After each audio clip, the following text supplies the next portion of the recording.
Welcome, welcome, welcome. It's Mussar Monday, and we are going to be looking at our concise guide to Mashava with Rabbi Adin Israel. I always get it backwards. Rabbi Adin even Israel's Steinsaltz, and we're going to look at the topic of loving one's fellow Jew and why I really. First off, this man is highly respected. This is a titan right here. Highly respected. And what I love about him is that he writes a series. Everything he does, he's got so many publications in Koran Pub. When you're reading the Talmud in English, you're reading from his modern Hebrew version, and everything he does is just for his people, for the love of his people, that they could be educated, they could know what's going on. He loves Israel. And because of that, he writes these wonderful books to help his Jewish people understand why they do what they do, even maybe give us some reasoning and thought to why they think a certain way or things of this nature, why your grandparents told you this or that and you just couldn't fit it all together. And he provides the education behind that. And I'm just such a fan of that, because it also goes to help we as non-Jews, allergies. We as non-Jews can also be educated by these same types of materials. And it's just an honor to read this gentleman's thing. So what we're going to be reading today is loving one's fellow Jews. If you're new here, first off, welcome. And let me just say right now, I am a non-Jew. I'm a Gentile, a goy, whatever you want to call it. But my background's Christian, and in our Christian scriptures, there is a book called the Book of Acts. And in the Book of Acts, we are taught by the Beit Din of Jerusalem that we non-Jews need to learn of Moshe. We do that by going to synagogue to learn of Moshe. And you can just extrapolate that out. Any books that are going to teach us about Israel, how Israel thinks, how Israel moves, is a book that's going to be in my bookshelf. So in our Christian scriptures, which were written by Jews, the Jews that knew the Goyim they were going to be teaching the Goyim, they told the Goyim, got to stick with Israel and the things that Israel does. Okay, so just wanted to give a little background. If you're new here and kind of wondering, like, why is she doing this? This is an absolute mandate for us non-Jews, written in the Book of Acts, in the Christian scriptures, if you will, the Brit Hadashah, Acts chapter 15. In Greek, it's Council of Jerusalem. In Hebrew, it's the Beit Din of Jerusalem. All right. Loving one's fellow Jews. Let's see what Mr. Great Rabbi Steinsaltz has to say. The Talmud tells of a convert who approached Hillel, the elder. Anytime it starts out like that, a convert and Hillel and Shammai, it's going to be something. And asked him to teach him the entire Torah. So let me read it again. The Talmud tells of a convert who approached Hillel the elder and asked him to teach him the entire Torah while he stood on one foot. And Hillel replied, "That which is hateful to you, do not do to another." We get this story in Shabbat 31a. This is the most fundamental principle in the Torah. You shall love your fellow as yourself. Comes from Leviticus 19:18. The commandment to love others stems from the awareness that we all derive from God, who is one, and therefore we too are essentially one. But is it possible to love others in the same way that we love ourselves? Ostensibly, the realistic goal is to reach a point where we wish upon others only good, and we're not jealous of their successes. But in truth, it is even possible to reach a level where we do not see other people as others, but genuinely relate to them as we relate to ourselves. The way we reach this level is through reflecting on the divine element present in each individual. From this perspective, there's no separation between oneself and another. So this subtopic is the oneness of the nation as an expression of the oneness of God. So God is absolute unity, and we, his people, talking about Israel, the Jewish nation, and his people, Jews, are also required to express this oneness through behavior that demonstrates that we are one nation. And I just have to throw in a note here. Just because I gave the little spiel a little bit earlier about my background being Christian, and it is very important what the our Jewish teachers taught us in those scriptures is about conduct. Most of the material is about conduct, changing the way you are and showing that you love one another and behaving as if you want to love one another. So this is just so awesome because it just shows that they were not teaching these things in a vacuum. Okay, let's keep it going. You shall love your fellow as yourself. Leviticus 19:18. For this is a fundamental principle of the Torah. That this comment comes from the Sifra Kedoshim, chapter 4, verse 12. This teaches us that it's not fitting for there to be a division between one person and another. Rather, we must judge each person favorably as we would judge ourselves. This is why the aforementioned verse ends with the phrase, I am the Lord God, Leviticus 19:18. Just as I, the Lord, am one, so too is it proper that you will be one undivided nation. That comment comes from Rav Abraham Saba in Zeror Hamor, Leviticus chapter 7. Okay. This subtitle is the meaning of loving others as yourself. So the commandment, you shall love your fellow as yourself, requires us to be concerned about others as we are concerned for ourselves, and even to wish more for others than we have ourselves. So the commandment to love someone as yourself contains an element of hyperbole. And its meaning is that we must desire good for others. So the explanation of you shall love your fellow as yourself is that it is an exaggeration, as one could not undertake to love another as much as he loved himself. And furthermore, Rav Akiba taught, your life takes precedence over the life of the other. We get that from Baba Mattia 62a. Rather, the mitzvah or the commandment or the commandment from the Torah is to love one's fellow in every matter, just as he loves himself, wishing everything good for himself. Okay, and now we're going to talk about the commandment to love one's fellow is a commandment against being envious of others, and a commandment against being envious of others. Is it possible that it literally says not you shall love your fellow as yourself, but rather you shall love to your fellow? Is that possible? In order to equate them, meaning that the two loves, one's love for others and his love for himself, should be equal in a person's mind. Because sometimes one's love for another person extends only to certain areas. For example, he wants the best for the other person in regard to wealth, but not with regard to wisdom. But if he loves his fellow in all matters, he will want the beloved to have wealth, possessions, honor, knowledge, wisdom, and he will not just equate himself to him, but he will want him to have more than what he himself has in all spheres. This verse commands us not to carry the abhorrent attribute of envy in our hearts. Rather, we must love another, wishing all good things upon him, as a person does himself, and not set limitations upon this love. That comes from the Ramban Nun Sofit, in his commentary in Leviticus 19, commentary to Leviticus 19, verse 18. And boy, that I had to pause on that because that is it's true. Like we don't think about all the spheres of different realms that we could love someone. You kind of, I don't know, I love this. It just opens up your mind. Okay, this part is going to address an absolute connection between two individuals. So this absolute connection between two individuals is expressed through making a covenant. An absolute connection is expressed through making a covenant. This means that they are not separate from one another. They assist each other in every matter to the point where they do not feel like distinct entities. The Torah commands us to love one's fellow in the same manner. Interesting. One should feel as though he is not distinct from us. Rather, he is an inseparable part of us. So two people who make a covenant are as one body while they are alive, and only death can part them. Therefore, if a person feels that some harm or sorrow has come to someone with whom he's made a covenant, he will exert himself in order to save him, just as he would endanger himself. Likewise, he will not hide from this person any knowledge or sense that others are planning on harming him, or others have thought badly of him. So too, he will reveal his secrets and hidden thoughts to him.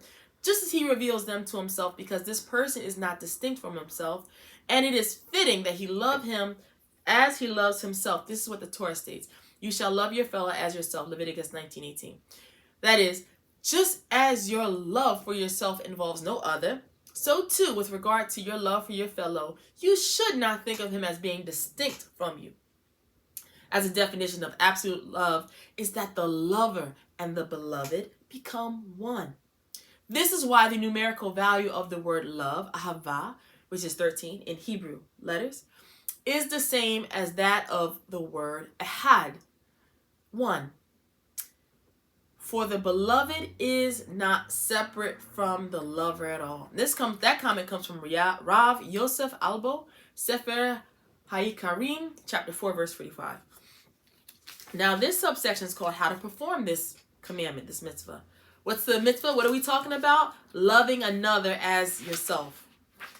When we're focused on the body and its needs, it's impossible to love others without personal interest, because each individual has his own separate body. But if our principal focus is upon the divine soul, that is, the divine spark within each of us, it is possible to truly love one another, because souls are all connected to one another at their source. We can come to love others by recognizing the centrality of the divine soul in each individual, by realizing the things mentioned above that we just spoke of.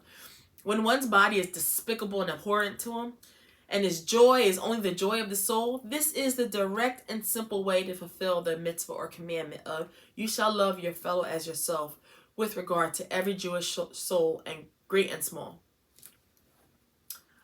Bodies are distinct and different from one another, but souls are all connected, because his body is abhorrent and disgusting to him. Whereas with regard to the soul and spirit, who can know the level of their greatness, as their root and source come from the living God? Additionally, all souls complement one another and have one Father. And therefore, the Jewish people are called brothers, as the source of their souls come from the one God, and only their bodies are separate. Therefore, those who consider their bodies to be the most important thing and their souls to be secondary cannot have true love and brotherhood between them. Rather, their love is dependent on something that is like a self-interest.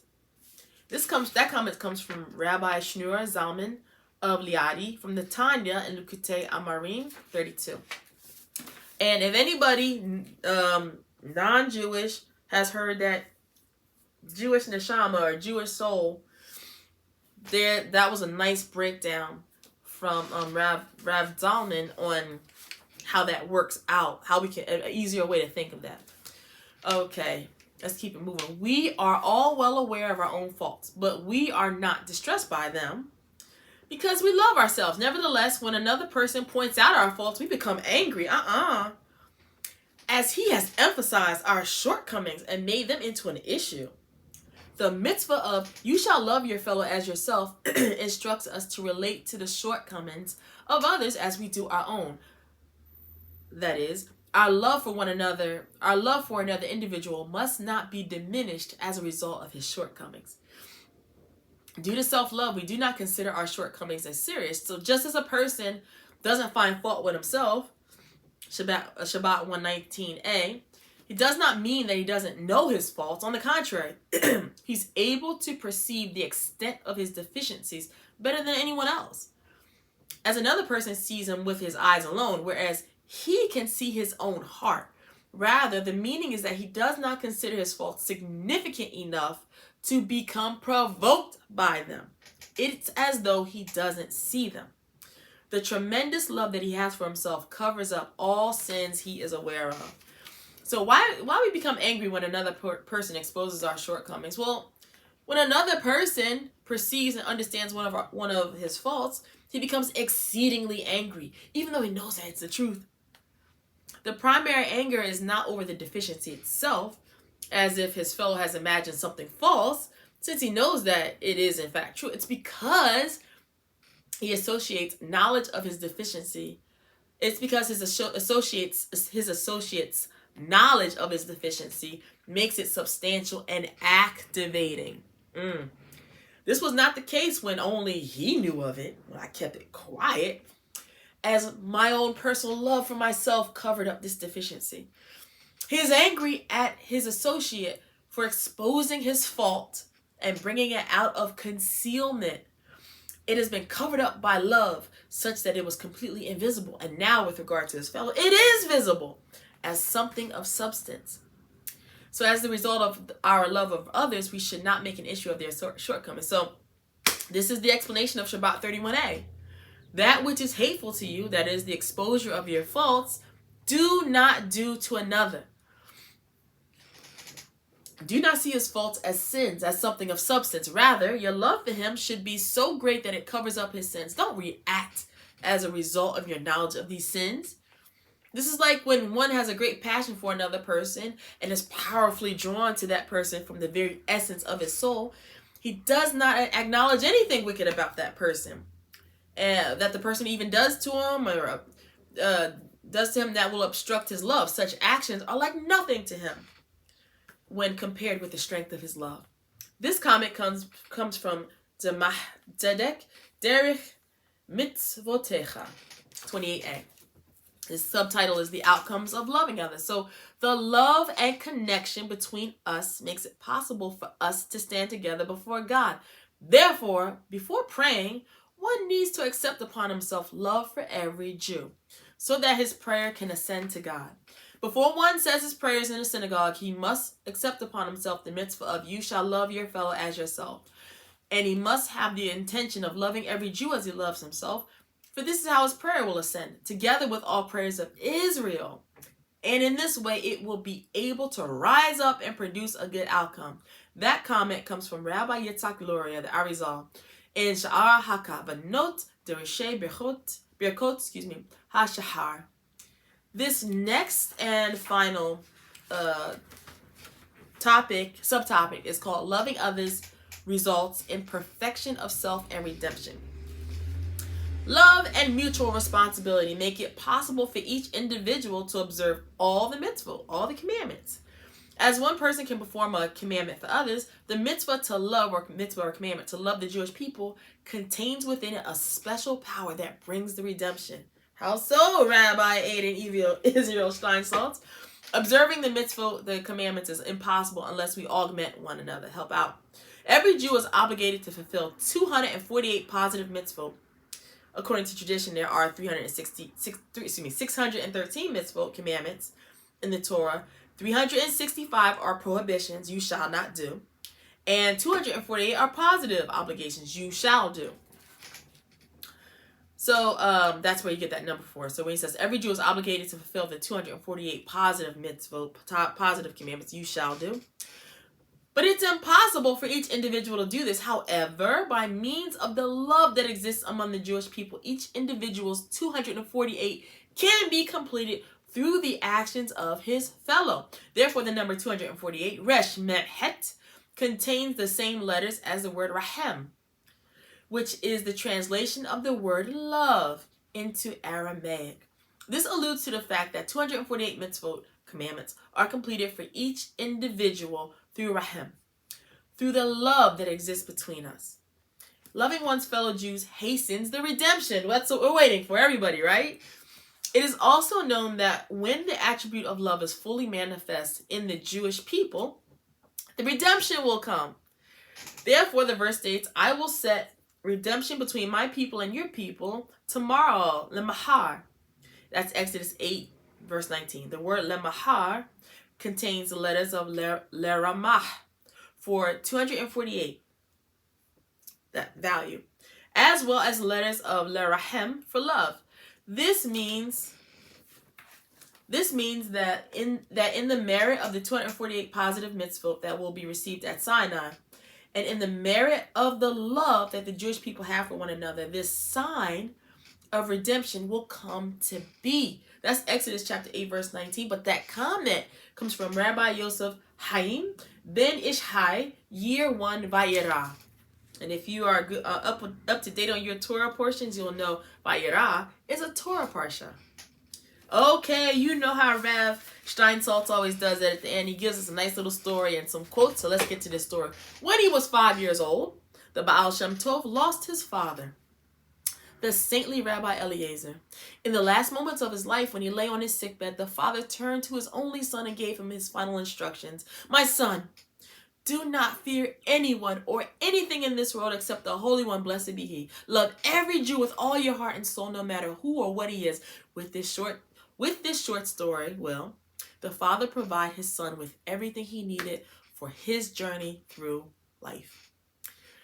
And these quotes: the sigh that a Jew sighs over the pain of another Jew destroys the iron barriers of the accusing angels. The joy and the blessing of a Jew who rejoices in the joy of another Jew and blesses him are received by God like the prayer of Rabbi Ishmael, the high priest in the Holy of Holies. Wow. That quote comes from the Baal Shem Tov, and it makes me think of the quote, laugh with those who laugh and mourn with those who mourn. Another one from the Baal Shem Tov. A soul may descend into this world and live for 70 or 80 years solely in order to provide another Jew with a material or especially a spiritual benefit. Wow! Meaning, it could be a person was born just to help somebody out with this one thing. Material, whether it's material or spiritual. Some kind of benefit to them that they needed. Can you imagine? This one comes from Rabbi Shlomo of Karlin. If only I could love the most saintly Jew as much as God loves the most wicked Jew. High five, Rabbi Shlomo of Karlin. This one comes from the prayer of Rabbi Elimelech of Lizhensk. Instill in our hearts that each one of us see the virtues of others and not their shortcomings, and may each one of us speak to others in the honest and appropriate manner before you, and may no hatred arise in us against others. God forbid. All right. That is loving one another, loving another fellow Jew, and I hope that you found that enriching. I did. I love these. And if you're familiar with the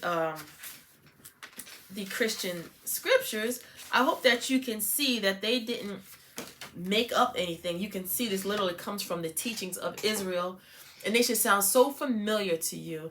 And hopefully with what Rav Steinsaltz gave you, you have a new, whether you're Jewish or not Jewish watching this, you have another way to look at fulfilling this commandment. It is a commandment for us to do. So thank you for joining. Shout out to all the new subscribers. Please pass this on. Let's spread some sunshine in the world and love one another. Yeah, it's specifically for a Jew to love another Jew, but we are all obligated to love one another in this world. So let's pass this sunshine on, and I'll see you next time.